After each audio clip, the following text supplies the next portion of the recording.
La différence singulière qu'il y a entre un trader et un investisseur, c'est l'utilisation récurrente du levier et très souvent c'est pour un objet de spéculation ou un objet de couverture qu'on l'utilise. Alors en trading discrétionnaire et notamment retail, on a plutôt un optique de rendement uniquement et la question qui se pose quand on est débutant ou même quand on est intermédiaire parfois, parce que j'ai certains intermédiaires qui ne connaissent toujours pas les différences qu'il y a entre des leverages forex et des leverages finalement actions, etc., parce que bien sûr tous les instruments financiers ne sont pas régis par les mêmes leviers. Bon, dans cette vidéo, on va voir tout ça. On va mettre tout ça à plat et on va vous démontrer en fait concrètement comment vous devez prendre les différents aspects en compte, soit autour du levier ou de la taille du contrat, notamment pour du contrat CFD, parce que pour la majorité d'entre vous qui faites du trading via propre firme ou via broker CFD, c'est sur du contrat CFD. Donc voilà, dans cette vidéo, on va mettre tout ça à plat et on va vraiment rentrer dans le détail pour que vous compreniez absolument tout. En définition, le levier permet aux traders de multiplier la capacité d'investissement par rapport au capital réellement détenu. En d'autres termes, le levier amplifie les gains potentiels en augmentant l'exposition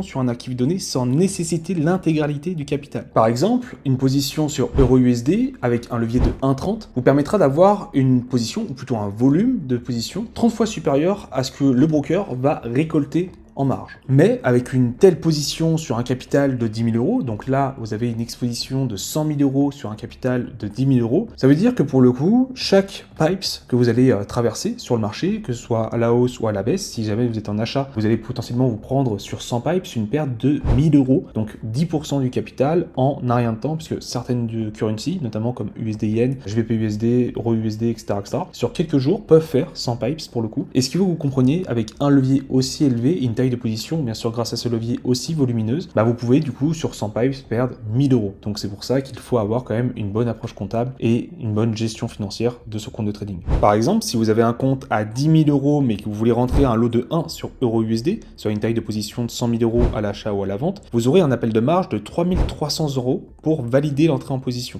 La valeur du pipes par produit, par instrument forex n'est pas la même, soit sur USD-Yen, EURUSD, GBP-USD, EURCHF, etc., mais là ce n'est pas le sujet, c'est pour que vous ayez simplement la compréhension théorique. Si vous voulez une vidéo sur le sujet, je vous laisse mettre un commentaire si ça vous intéresse, à liker la vidéo bien sûr pour m'aider aussi dans mon référencement et surtout à me motiver pour que je fasse plus de vidéos. Il y en a d'autres qui arrivent, mais si jamais ce sujet-là vous intéresse, je vous laisse notamment le dire en commentaire. Et pour un débutant, ce qu'il faut comprendre, c'est que le levier en soi n'est pas quelque chose de dangereux. C'est une portée qu'on vous permet d'avoir sur le marché. En gros, c'est vous qui décidez si vous l'utilisez pour aller travailler des gros volumes, comme je l'ai montré tout à l'heure, sur un compte à 10 000 euros, si vous utilisez un lot de 1 sur une projection de 100 pipes, bien sûr que ça va vous coûter ou vous rapporter 1000 euros, mais donc 10% du capital, ce qui est quand même dantesque. Mais comme je vous dis, ce n'est pas quelque chose de dangereux, c'est simplement vous qui devez vous mettre des limites dans votre gestion de portefeuille, dans votre gestion active et dans le risque finalement aussi que vous allez avoir pour votre trading. Par exemple, sur le marché Forex, notamment l'euro-USD, selon les normes européennes, vous êtes plutôt sur du 1,30 de levier maximum. Mais si vous êtes assez sécuritaire et que vous voulez travailler les lots minimum que le broker vous permet de travailler, donc par exemple en l'occurrence c'est du 0,01 si on parle du lot minimum pour travailler sur un contrat notamment Forex, là en l'occurrence que vous ayez un levier de 1,10 ou de 1,30, votre exposition à 0,01 vous donnera le même PNL peu importe le levier. Et donc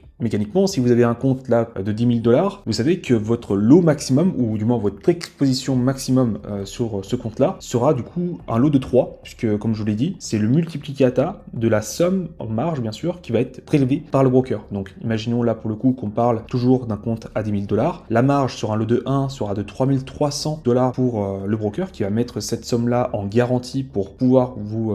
allouer finalement votre position. Mais vous savez très bien que vous pourrez mettre au maximum que seulement 3 fois un lot de 1 sur votre compte de trading, parce que si vous mettez une fois un lot de 3 en une fois pour le coup sur 100 pipes, vous risquez de perdre 3000 $. Bien sûr vous pouvez aussi les gagner, mais là on parle quand même dans un optique de risque, donc on comprend dans l'équation qu'il y a quand même une grosse vulnérabilité du compte à perdre les 3000 $ sur un horizon du coup de 100 pipes. Pour conclure, un levier élevé réduit simplement le capital requis pour entrer dans un trade, mais n'affecte absolument pas directement le PNL du trade en lui-même. Comme je vous l'ai dit, que vous soyez quelqu'un qui s'expose au maximum ou au minimum, ce qui va vraiment vous permettre de rentrer en position, finalement, c'est la taille de votre compte de base et le levier qui, bien sûr, est indexé en fonction de votre choix. Ça peut être un levier, comme je vous l'ai dit, de 1,10, de 1,15, 1,20, 1,25, 1,30 maximum sur EURUSD. Donc, vous êtes mécaniquement, en fait, en train de penser, toujours pareil, à travailler le maximum possible à disposition, mais vous n'êtes pas obligé, d'accord? Un levier vous permet d'acheter une quantité de lots sur le marché, mais une fois que ce lot-là est acheté, que vous ayez un levier maximum ou bas, ça ne change rien. Par exemple, si vous êtes exposé sur EURUSD à 0,01 lot sur votre position, entre autres, que vous ayez un levier maximum ou pas, vous avez simplement acheté 0,01, donc vous allez avoir le PNL de simplement 0,01. Sur ce tableau, en Europe comme ailleurs, les leviers par instrument financier ne sont pas proportionnels du tout entre eux. Les CFD actions ne bénéficient que d'un levier de 1,5 par exemple, tandis que les indices boursiers, eux, sont au minimum au double de levier. Par effet mécanique, vous avez plus de logique à vous exposer sur des paniers d'entreprises plutôt que sur des actions individuelles. Et en plus du fait que sur des instruments complètement différents, on peut avoir des leviers également différents, les devises, entre elles, bien sûr, ne sont pas non plus sujettes au même levier. Par exemple, toutes les devises ou les currencies majors ou les cross de currency majors, comme EURUSD, GBP-USD, USD-JPY, etc., ce sont, elles, des crosses qui sont sujettes à un levier de 1,30 maximum, pour le coup en Europe. Ailleurs, bien sûr, ça peut aller au-delà. On va parler sur des normes européennes. Tandis que sur des devises exotiques, on est plutôt sur des leviers légèrement inférieurs, donc de 1,20 maximum. Et ça aussi, vous devez l'incorporer dans votre visu de travail, parce qu'en plus des spreads, en plus des conditions de marché différentes, etc.,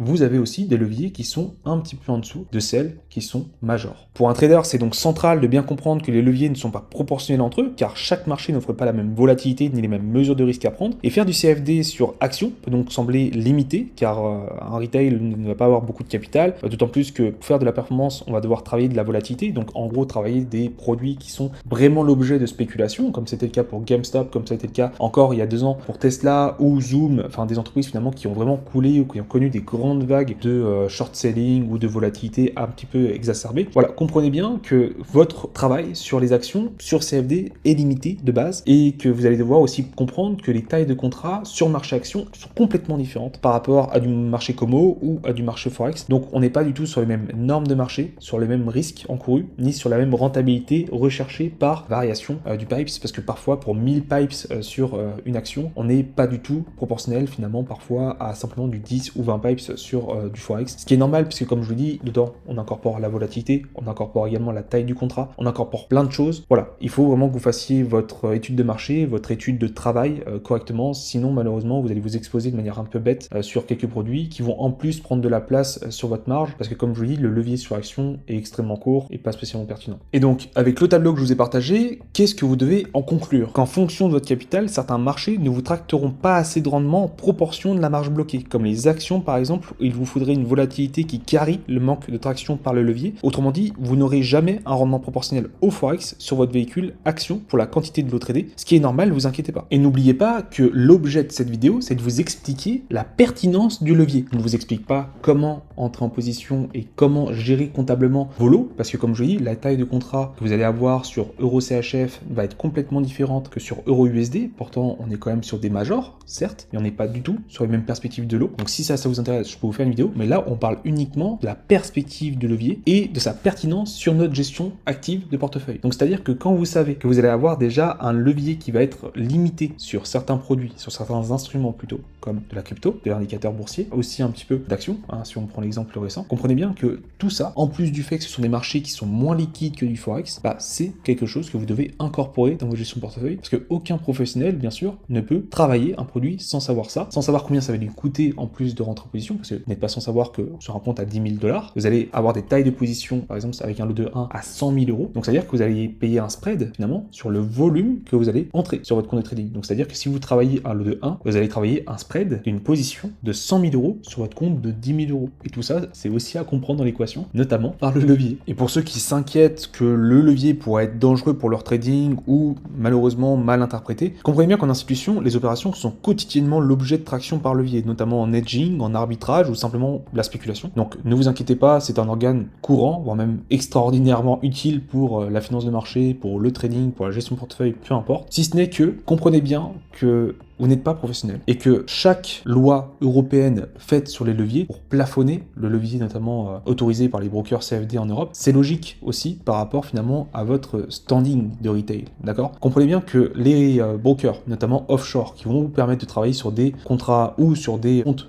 sur des CTO par exemple, avec du levier de 1,500, de 1,000 voire plus parfois, comprenez bien que si vous n'êtes pas professionnel, ça ne sert à rien. Et comme je l'ai dit, la projection que vous allez avoir dans votre trading à votre échelle, c'est uniquement simplement de travailler les inefficiences de marché, court terme ou plus ou moins long terme, aussi en fonction de votre plan de trading. Bien sûr, il n'y a pas de formule toute faite, mais il n'y a pas spécialement non plus d'intérêt à trop vous exposer, parce que pour ceux qui sont en compte propre, vous savez très bien que la perspective que vous allez avoir sur 1 an, 2 ans, 3 ans, etc., bah, elle est à petite échelle pour l'instant. Donc tous les brokers, par exemple offshore, qui vont vous permettre de travailler d'énormes leviers. Comprenez bien que ce sont des leviers uniquement sur Forex, parfois sur un indice boursier, ou vous permet parfois d'avoir un levier de 1,50 notamment sur les indices boursiers, mais comprenez bien que c'est pas sur tous les produits et que ça se résume d'abord sur les marchés Forex. Mais vous avez déjà normalement avec du levier 1,30 le moyen de faire quelque chose, à part si vous avez vraiment des tout petits capitaux, mais si vous avez des tout petits capitaux, c'est que vous vous lancez tout juste et que vous n'avez pas encore vraiment une vraie driveline de progression, etc., etc. Il faut que vous ayez assez de backup au niveau comptable, au niveau apprentissage, etc.,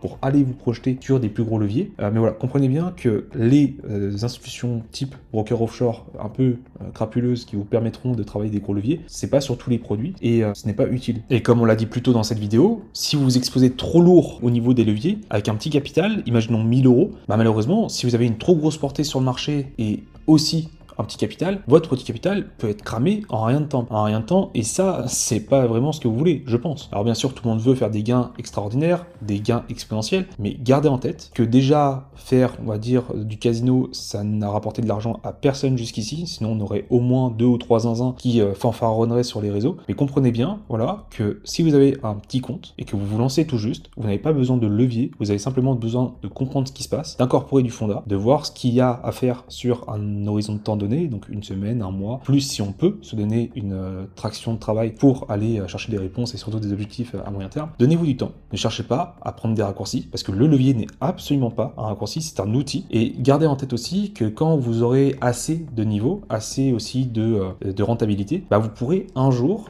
essayer d'aller voir des brokers réguliers en Europe, comme Libertex, comme notamment aussi Admiral Markets, etc., etc. Pas pour faire des pubs bien sûr, mais c'est des brokers qui sont régulés par le SMA, ou du moins autorisés par l'AMF et le SMA à commercialiser leurs offres. Enfin bref, à partir d'un certain niveau de progression, vous pourrez potentiellement vous inscrire en tant que professionnel chez eux. Alors bien sûr, il y a des conditions, notamment de capital sous gestion pendant une période prédéfinie. Donc au moins, voilà, si vous avez 5 ans par exemple avec une gestion de 100 000, 200 000 euros parce que vous avez fait du prop firm et vous avez retiré, puis vous avez réinvesti sur CTO, etc., etc., vous pouvez finalement avoir des leviers professionnels à terme, mais une fois que vous serez professionnel. Donc voilà, c'est déjà la fin de cette vidéo, j'espère que le sujet du jour t'a plu. On va bien sûr poursuivre énormément de vidéos, notamment portant sur l'investissement, le trading notamment, dans quelques semaines, et qui vont aussi se projeter sur le sujet du levier, donc n'hésite pas encore une fois à nous suivre et à liker cette vidéo, à nous soutenir pour que je puisse avoir moi de mon côté aussi un peu plus de jus pour pouvoir vous aider à travers les vidéos YouTube, si bien sûr ça vous aide. En tout cas voilà, n'hésitez pas à me faire un petit retour en commentaire, à mettre un petit j'aime pour le soutien, comme d'habitude, et je vous remercie infiniment pour votre temps, merci pour votre attention, et on se retrouve